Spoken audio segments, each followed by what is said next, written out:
we will save an app we created. In Power App Studio, select File menu on the left edge and then select Save. If you never saved the app before, provide a name for it. Then you can choose whether you want to save this app on the cloud or on your computer. After choosing where you want to save it, just select Save. Now let's move back to an app and make some changes. I'll change title text and after that change the color scheme.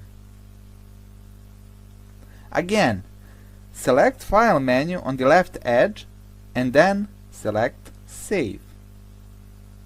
As this app has already been saved, you can first leave version-specific notes or comments and then select Save. There is one more option about saving the app. If you have saved the app once, Power App will continue to save a version of the app every 2 minutes, without requiring the user to press or tap the Save action. You can enable or disable this feature, selecting the Account tab on the File menu. Then you can decide if you want to enable or disable autosave settings.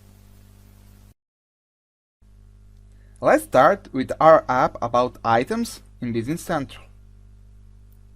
You can see here that this app is saved but not published. On the File menu on the left edge, select Save and eventually you can add a comment about this version. Then select Save to save this version. Now on the end, select Publish.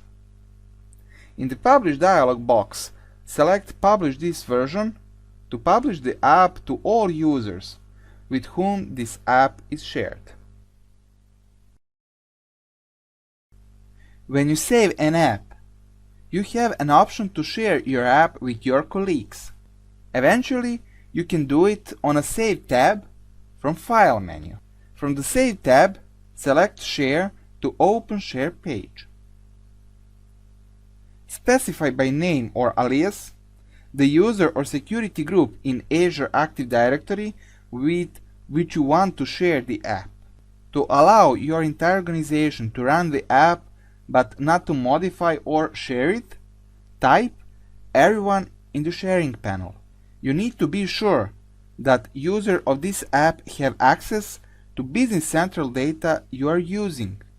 If you want to help people find your app, select the Send an Invitation to New Users checkbox. At the bottom of the Share panel, select Share.